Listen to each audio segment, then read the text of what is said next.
I'm Lisa. It's nearly a year since I tied the knot with Robert. We've been happily cohabiting in a cozy, budget-friendly apartment, sharing dreams of upgrading to a brand new standalone home. Despite his parents' residence being just a stone's throw away, they rarely drop by.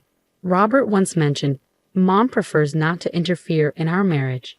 That's why she keeps her distance, despite the proximity."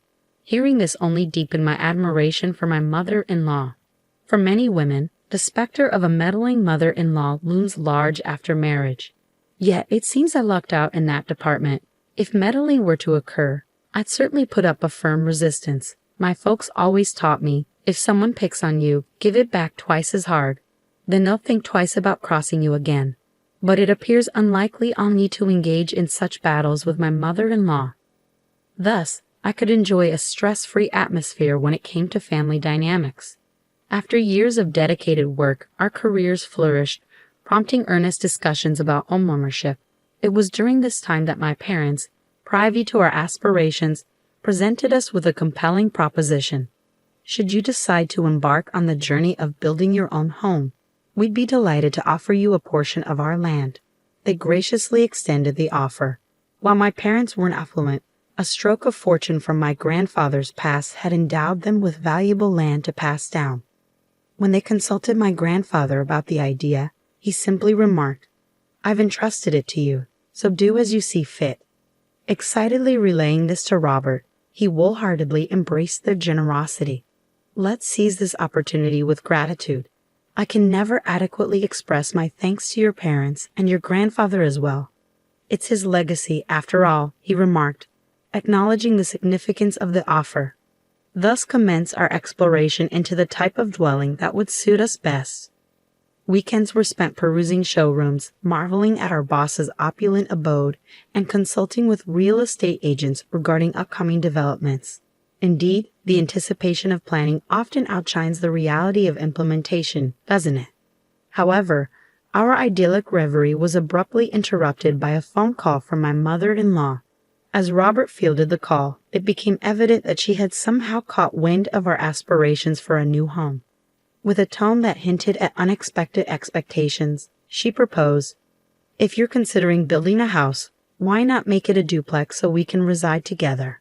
Her proposal left us both speechless. It had never crossed our minds that my mother-in-law, who had been largely uninvolved in our affairs, would express a desire to cohabit in a duplex. After a brief moment of stunned silence, Robert offered a vague response, opting to sidestep the question altogether. His reaction wasn't unexpected. The notion of a duplex hadn't even registered on our radar. Our plans had centered around creating space for a future child, and the prospect of redoing everything from scratch was daunting. Yet, outright rejection of the idea risked straining our relationship with my mother-in-law. I shared Robert's bewilderment. We had committed to monthly family dinners at her place, and during one such gathering, she seamlessly picked up the conversation where we had left off. Even with Robert's brother, Mark, being a single father, she began, "Have you given any more thought to our discussion about the duplex? I truly believe it's a wonderful idea. What are your thoughts? We're more than willing to pitch in financially, and selling our current place should fetch a decent sum. Plus, with kids on the horizon, wouldn't it be beneficial to have us right next door for any emergencies? It's all advantages, isn't it?" With unwavering enthusiasm, she'd embarked on a rapid-fire enumeration of the benefits of a duplex. Despite my attempts to interject, she persisted. Admittedly, her points held merit. While the prospect of assistance during the arrival of a baby and the financial offer were enticing, I held firm in my belief that my husband and I were capable of handling any challenges that arose on our own. Trusting in the support of my own parents seemed preferable to inviting potential conflict by relying too heavily on hers. As she observed my contemplative expression, she pressed on, "Is it really so dreadful to live with us? I had hoped you didn't harbor any ill feelings towards us." But perhaps I misjudged.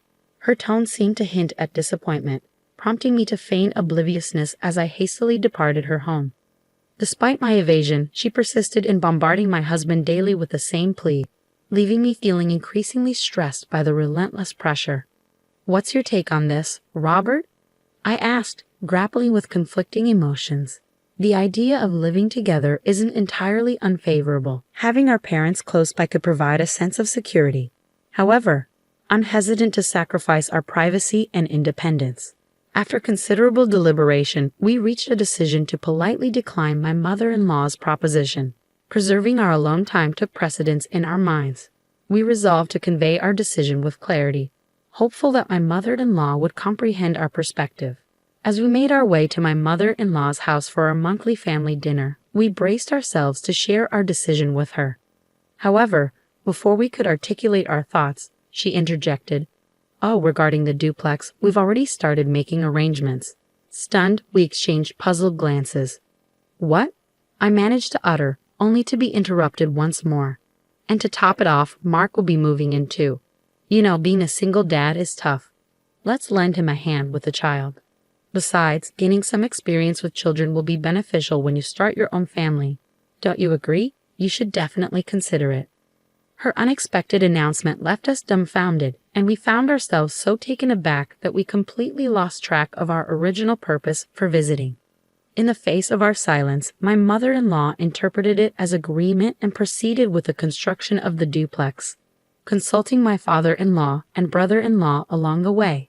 Despite our attempts to express our dissent, our concerns were repeatedly brushed aside with dismissive remarks like, "We're busy at the moment, let's discuss this later." As the plans for the duplex gained momentum, the financial burden fell on our in-laws, relieving us of a significant expense. However, the realization dawned that not only would we be sharing a residence with our in-laws, but also with my single father brother-in-law, necessitating our involvement in caring for his child. The weight of the situation bore down heavily on me, and my husband's resignation only added to my despair. "We're powerless to stop it now. Let's just accept it," he conceded, his defeatist attitude echoing my own feelings of futility. Reluctantly, we pressed forward, finalizing the blueprint and deliberating over interior details like tiles and flooring. Typically, at this juncture, we should have secured the necessary funds. However, the promised financial assistance from my in-laws was conspicuously absent. Frustrated, my husband reached out to his mother, only to be met with a request for immediate financial aid in lieu of the promised funds. "Could you cover it for me? I'll repay you within a month," she pleaded. "Fine," he acquiesced. Though the funds were unavailable at present, the project forged ahead, rendering any attempt to halt it futile at this stage. Robert and I were barely scraping by to cover the expenses ourselves, but resorting to such measures seemed unnecessary. The selfish behavior of my in-laws ignited fury within both of us. "You talk about covering the cost as if it's pocket change," Robert erupted at his mother. "Oh, come on," she retorted. "She'll pay it back in a month. Has she ever deceived you?" Suddenly, my brother-in-law interjected. Taken aback by his interference, Robert reluctantly agreed to wait for a month for the payment and began eagerly anticipating his mother's transfer. Feeling conflicted, I decided to seek counsel from my parents about the situation. The following day, I sought solace and guidance at my parents' home, grappling with the dilemma and hoping for a way to put the plans on hold. Expressing our predicament, I questioned whether we could postpone the project. In response, my parents offered a reassuring solution. "We had always intended to give you that land, and if they're committed to paying later, we'll cover the expenses," they assured me. Overwhelmed with gratitude, I sought confirmation. "Truly? Are you certain?" "Absolutely, dear. Your happiness means the world to us. Don't sacrifice your dream home for the sake of your future children. Let's not allow this multifamily arrangement to come to fruition," they affirmed, their words comforting me deeply. Touched by their unwavering support, tears welled up in my eyes. My mom, with a mischievous grin, chimed in, "Besides, if they're always around, it'll make it difficult for me to visit, won't it? And I intend to spoil all the grandkids myself." With my mother's assistance, construction progressed smoothly, and at long last, our dream home stood complete. However, a month passed without any financial contribution from my in-laws. To our surprise, they began moving their belongings in ahead of us. A peculiar situation indeed for a supposed duplex. Where was our designated space? Since the funds for a duplex were never transferred, we hadn't constructed one.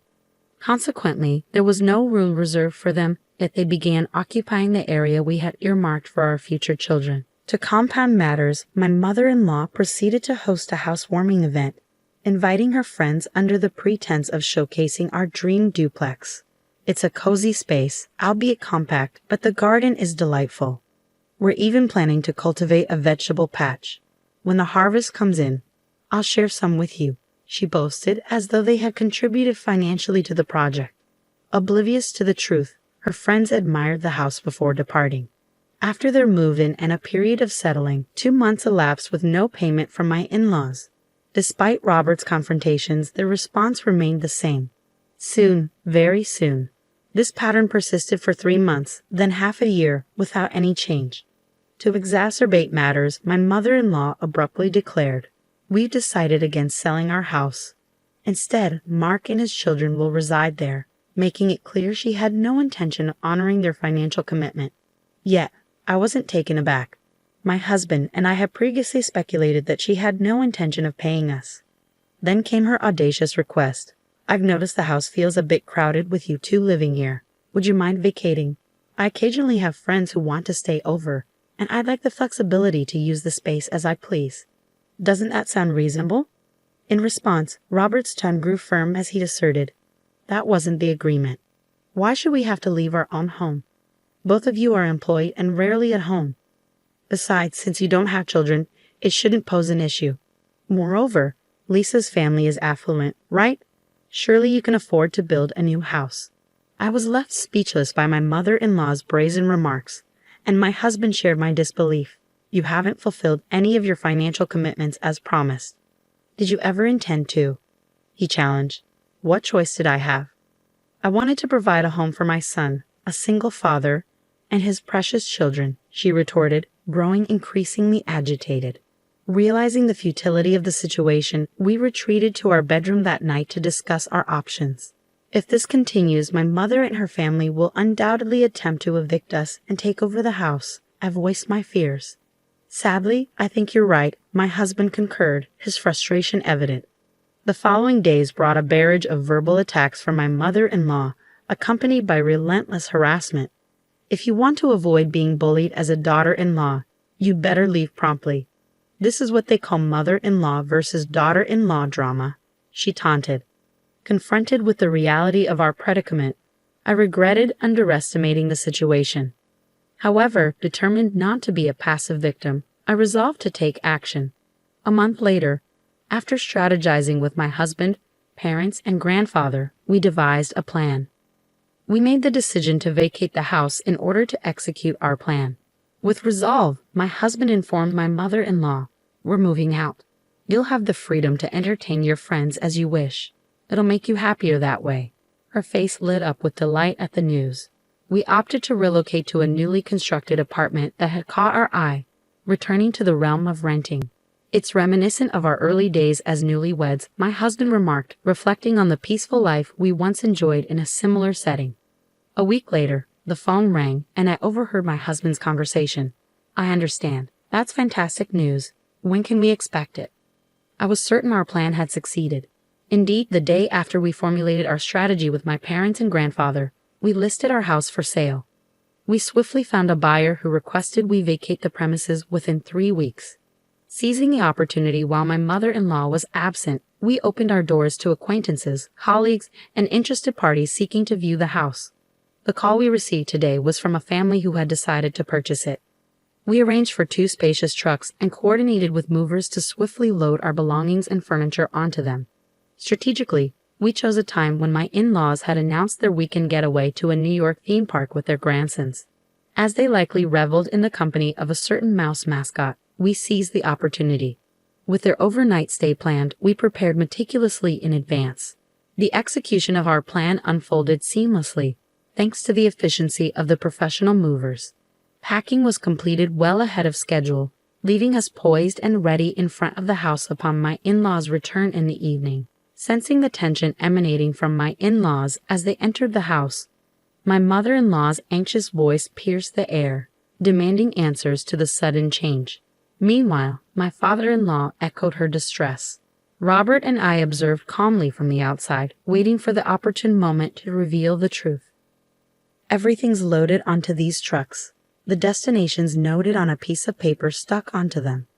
Please proceed there. It might be a bit snug, but it'll suffice for the two of you. Well, perhaps it'll feel a bit crowded if you have guests over. Additionally, this house has already been sold. It's now someone else's property. Take care. I informed my in-laws. Their disbelief palpable. What do you mean you sold it? This was our home. You can't just. Our home. They protested vehemently. However, the property was registered under Lisa's parents' name, and the house was legally ours. We had every right to sell it, especially considering they hadn't contributed a single dollar. Their audacity to claim ownership without fulfilling their promises left us indignant. In the face of their stunned silence, Robert delivered a final decree before our departure. We've managed things thus far, but unloading is your responsibility now. Surely you can handle that much. Their feeble protestations of financial incapacity were met with a revelation. I'm aware you're not lacking funds. You've been selling Lisa's belongings and pocketing the proceeds, Robert declared, exposing their deceit. Their expressions shifted from shock to shame as the truth sank in. How did you find out? They stammered. Does it matter? Robert dismissed. Furthermore, you needn't repay us. Consider it severance pay. Spend it as you wish. And with that, we'll be on our way. I doubt our paths will cross again, Robert declared, severing ties with his parents. Taking my hand, we swiftly departed for home. Upon our return, we found our parents and grandparents to share the successful outcome of our plan, bringing them immense joy. Furthermore, my grandfather, aware of our impending move to an apartment, revealed, I still have some land remaining. I'll gift it to you as well. I'll even cover half the expenses for building a new house. Encouraged by his generosity, we embraced the opportunity and embarked on constructing our new home. 6 months later, we fulfilled our dream of constructing a beautiful single-family home. Nestled a bit away from the bustling city center, we enjoy the crisp air and the warm hospitality of our neighbors. Our hearts brim with contentment. As for my in-laws, their whereabouts remain a mystery. It appears they reached out to my parents seeking financial assistance.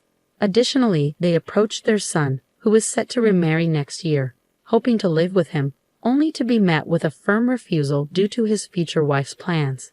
When my parents were approached, they firmly declined any involvement with our family matters, setting clear boundaries. Robert expressed his regrets to my parents for his parents' actions, but they reassured him, saying, "From now on, we're your true parents. Lean on us as much as you need, my son." Anticipating potential future challenges, my parents advised us to install a home security system for added peace of mind. We find solace in knowing that my parents are prepared to refuse entry to his parents should they attempt to visit. Additionally, we've welcomed a guard dog, a small, adorable puppy, into our yard. Their mere presence should deter any potential intruders. With these precautions in place, we can finally bid farewell to any interference from his parents. This marks the start of a fresh chapter for us. In the coming years, we envision building a joyful family, complete with children. We're determined to protect our happiness at all costs. It's a vow we've made to each other, one we intend to keep.